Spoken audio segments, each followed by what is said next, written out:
वो युग दूसरा था जब राम और हनुमान मिले और लंका ढह गई। लेकिन कलयुग की डिमांड कुछ और है, या फिर यूं कहें कि कलयुग की राजनीति में हो कुछ और ही रहा है। कलयुग की राजनीति में हनुमान राम की बजाय रावण से मिल लिए हैं। और ये जो हनुमान और रावण का गठबंधन है, ये हुआ है राजस्थान की राजधानी में। हनुमान बेनीवाल और चंद्रशेखर रावण, इन दोनों ने कर लिया है गठबंधन। और कैसे ये गठबंधन बहुत सारे सूरमाओं की गत बिगाड़ने वाला है, इस वीडियो में आपको बताएंगे। और इसलिए आप पूरी तरह से वीडियो के पास बनकर रहिएगा, क्योंकि कई सारे राजनीतिक समीकरण आपको इस वीडियो में समझने वाले हैं। देखिए, सबसे पहले समझने वाली बात यह है कि राजस्थान की जनता चाह रही है बदलाव। राजस्थान की जनता चाह रही है ऐसी पार्टी और ऐसे नेता जो कहीं ना कहीं अपनी बात का स्टैंड ले सकें, राजस्थान वासियों के लिए विधानसभा समेत लोकसभा में भी अपनी आवाज़ उठा सकें। और जो सारी गलत काम हो रहे हैं जो भाजपा कांग्रेस दोनों कर रही है, इसीलिए कोई ऐसा आए जो इन दोनों में से ना हो, तो पेपर लीक भी नहीं होंगे, महिला अपराध भी नहीं होंगे और लगातार बढ़ता भ्रष्टाचार भी काबू में आ पाएगा। इसलिए बदलाव बहुत ज़बरदस्त तरीके से चाहते हैं। और राजस्थान में अगर कोई तीसरा मोर्चा खड़ा करने का जज्बा दिखाया पाया है, दम दिखा पाया है, लगातार उसके लिए लड़ रहा है, तो वो केवल और केवल हनुमान बेनीवाल ही है।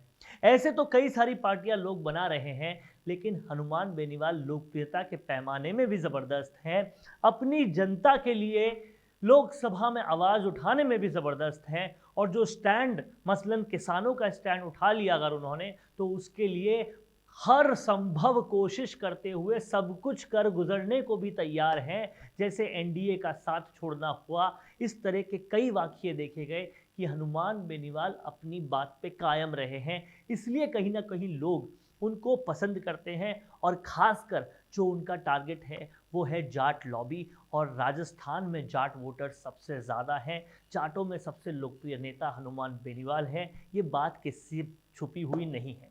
लेकिन समीकरण जो राजस्थान विधानसभा चुनाव 2023 में बन रहे थे, वो कुछ ऐसे हो रहे थे कि जाट राजनीति जो हनुमान बेनीवाल कर रहे हैं, उस पर चोट करने के लिए कांग्रेस और बीजेपी दोनों ने ही सारे राजनीतिक हथकंडे खोल दिए थे। बीजेपी ने जहां एक तरफ ज्योति मिर्धा को अपने साथ ले लिया और दूसरी तरफ हनुमान बेनीवाल के बिल्कुल समकक्ष जो जाट जाति में लोकप्रिय हैं, ऐसे हरियाणा से इंपोर्ट किए गए एक दूसरे नेता को ले आए। और वो दूसरे नेता जो हैं हनुमान बेनीवाल की काट करने के लिए बीजेपी का साथ देते हुए राजस्थान आ गए, जिनका नाम दुष्यंत चौटाला है। अब ऐसे में हनुमान बेनीवाल को कुछ ऐसा करना था जो बीजेपी और कांग्रेस दोनों की कोशिशों को खत्म कर सके।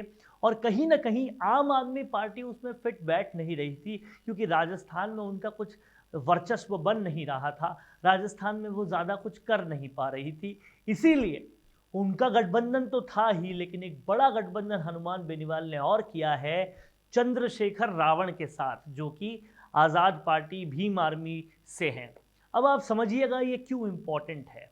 राजस्थान में अगर कांग्रेस बीजेपी के बाद कोई पार्टी कुछ सीट ले जा पाती है और आरएलपी के अलावा वो होती है जो बाद में किसी न किसी सत्ताधारी दल के साथ पार्टनरशिप कर लेती है, वो अभी तक बहुजन समाज पार्टी होती थी, जो मूलतः पिछड़ों की पार्टी होती थी, जो मायावती जिसकी लीडर थी। लेकिन अब कहीं ना कहीं इस पार्टी का अस्तित्व न सिर्फ राजस्थान से बल्कि हिंदुस्तान से भी कम होता जा रहा है, खत्म होता जा रहा है। और ऐसे में कहते हैं कि इनके जो वोट बैंक हैं उसको टेक ओवर अगर किसी ने किया है, तो चंद्रशेखर आज़ाद रावण इसकी तरफ बहुत आगे बढ़ रहे हैं, बहुत तेज़ी से लोकप्रिय हो रहे हैं। और पिछड़ों के जो वोट हैं उसमें ये काफ़ी लोकप्रिय हो रहे हैं। इनके साथ गठबंधन करना काफ़ी क्रूशियल हो सकता है। और जैसा कि हनुमान बेनीवाल हमेशा कहते आए हैं कि 2023 में सरकार किसी की भी बने, हनुमान बेनीवाल के बिना नहीं बन सकती, उनके इस सपने को पूरा करने में चंद्रशेखर रावण काफ़ी अहम भूमिका निभा सकते हैं।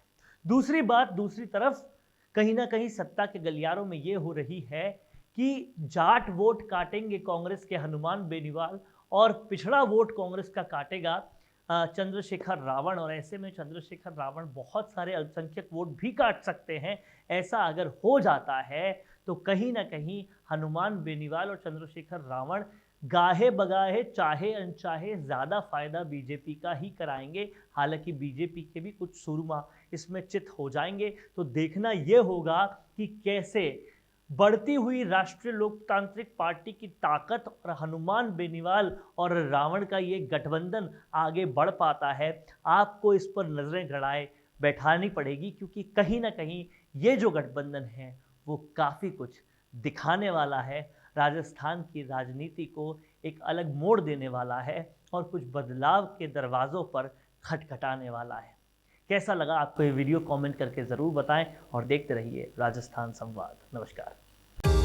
मीडिया में काम करना चाहते हो लेकिन नहीं मिलती प्रैक्टिकल एजुकेशन, मीडिया का डिग्री कोर्स हो भी जाए तो होती है प्लेसमेंट में प्रॉब्लम। इंस्टीट्यूट जो सिखाते हैं इंडस्ट्री में वो कुछ काम आता ही नहीं। इन सारी प्रॉब्लम्स को सॉल्व करने का फुल प्रूफ तरीका है मिशी media institute of media education, जहां आपको डिग्री, प्लेसमेंट और प्रैक्टिकल एजुकेशन तीनों मिलेगा और साथ ही ट्रेडिशनल मीडिया के साथ सिखाई जाएगी डिजिटल मार्केटिंग और वीडियो मार्केटिंग, वो भी लाइव प्रोजेक्ट्स के साथ। यही नहीं, मिशी मीडिया आपको डिग्री के साथ देगा डिजिटल न्यूज चैनल्स और रनिंग प्रोडक्शन हाउस में एक्सपोजर और काम करने का मौका भी। इसके अलावा आपको इस कोर्स में मिलेगी तमाम बड़े अखबारों और चैनल्स के चर्चित एंकर और डेस्क के लोगों से क्लासेस।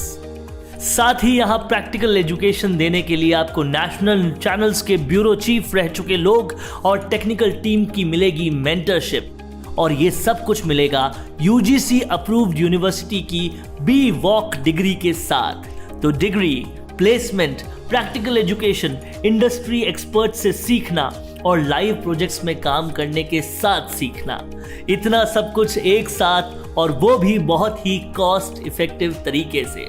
तो अब बिल्कुल देर मत कीजिए, नीचे दिए गए लिंक पर क्लिक कीजिए और आज ही हमसे जुड़ जाइए।